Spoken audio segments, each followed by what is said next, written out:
إعطاء نفس جديد للعملية التعليمية داخل الولاية وتدوير عجلة التنمية بها، وهي مساهمة لا محالة تعتبر التزاما منا تجاه احتياجات ومتطلبات المجتمع المحلي خصوصا والوطن عموما. في هذا السياق عملت الجامعة جاهدة لأن تكون القاطرة التي تقود المجتمع نحو غد أفضل، تصغي لاحتياجاته وانشغالاته لتضعها على طاولة الملاحظة والتجريب وتضع الحلول ونتائج البحث في خدمة الفرد والمجتمع.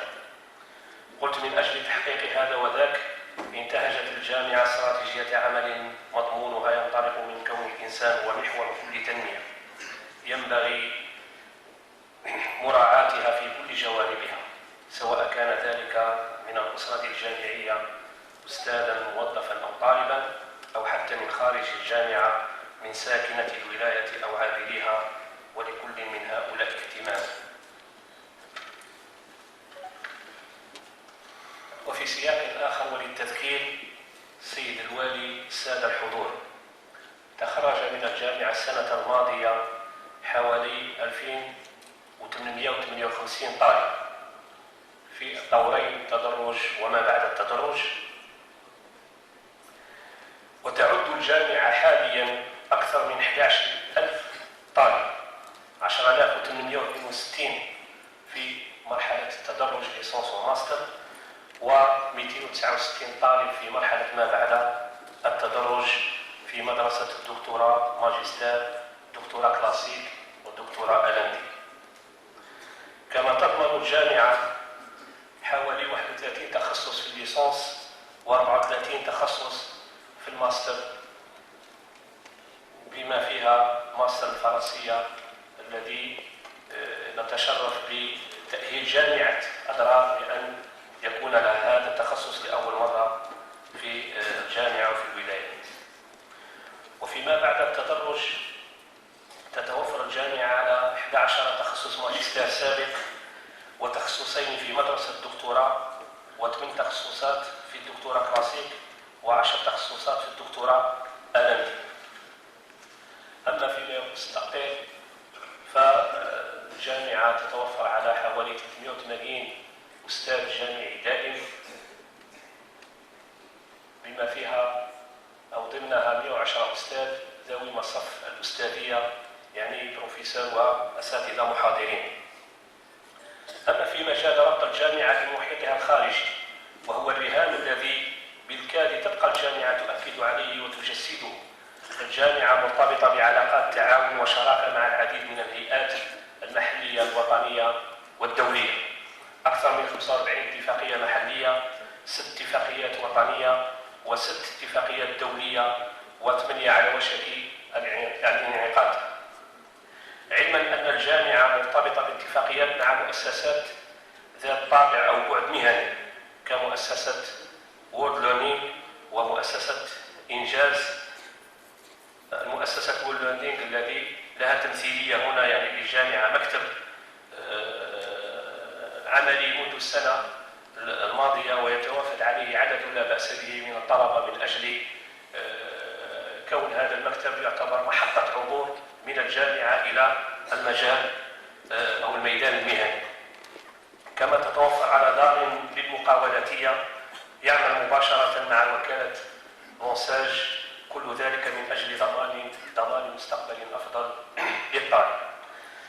كما تتوفر الجامعة على 6 مخابر بحث علمية في مختلف التخصصات، مهمتها الأساسية البحث العلمي وتثمين نتائجه وخدمة المجتمع وما يحيط به، فضلا عن تنظيم الجامعة لتظاهرات علمية كثيرة يصل عددها إلى 40 تظاهرة علمية بين دولية ووطنية ومحلية، حيث من المزمع كذلك أن تنظم الجامعة هذه السنة أكثر من 4 ملتقيات دولية.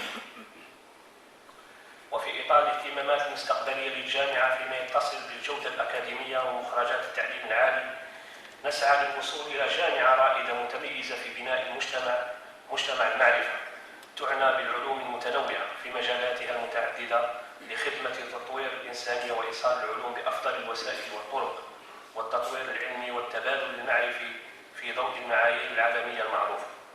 لإيجاد بيئة تعليمية بحثية حديثة للأجيال المتعلمة في سائر أنحاء العالم، بما يخدم المجتمع والوطن ويحافظ على القيم وملائمة برامجها مع احتياجات سوق العمل، وإنتاج بحوث إبداعية تخدم المجتمع وتسهم في بناء الاقتصاد من خلال إيجاد بيئة محفزة للتعلم والإبداع الفكري والتوظيف الأمثل للتقنية والشراكات المحلية والعالمية الفاعلة.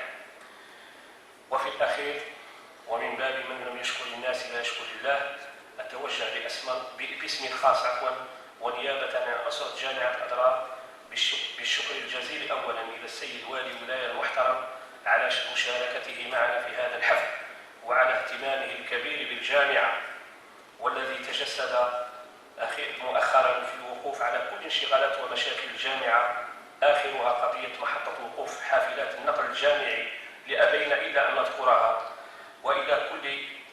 والتي هذه الوقفة التي لقيت ترحابا وتجاوبا كبيرين من طرف الطلبة، وإلى كل السادة المشاركين والضيوف الحاضرين بهذا الحفل، مع تمنياتنا للجميع بالتوفيق والنجاح في الموسم الجامعي الحالي. وشكرا، والسلام عليكم ورحمة الله تعالى وبركاته. والصلاة والسلام على رسول الله. السيد رئيس مجلس الشعب الولاية الفاضل، السيد عميد أو مدير الجامعة، السيد رئيس مجلس القضاء، النائب العام ولاية أضرار، السادة أعضاء لجنة الأمن، السيدة والسادة النواب بغرفتين،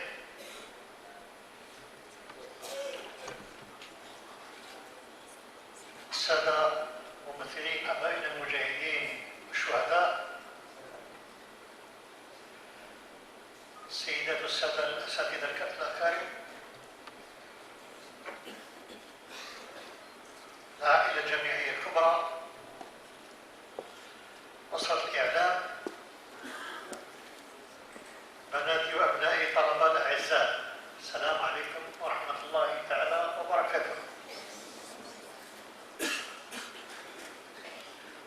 ونحن في صحب الاحتفال بعيد الأضحى المبارك،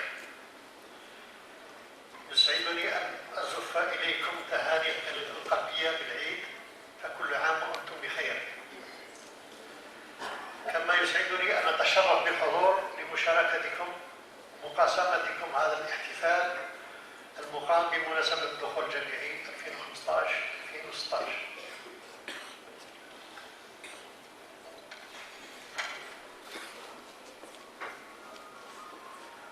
لا يفوتني كذلك أن أتوجه للسيدات والسادة الأساتذة الكرام متمنيا لهم عاما موفقا مليئا بالعطاء المعرفي والبحث العلمي المثمر.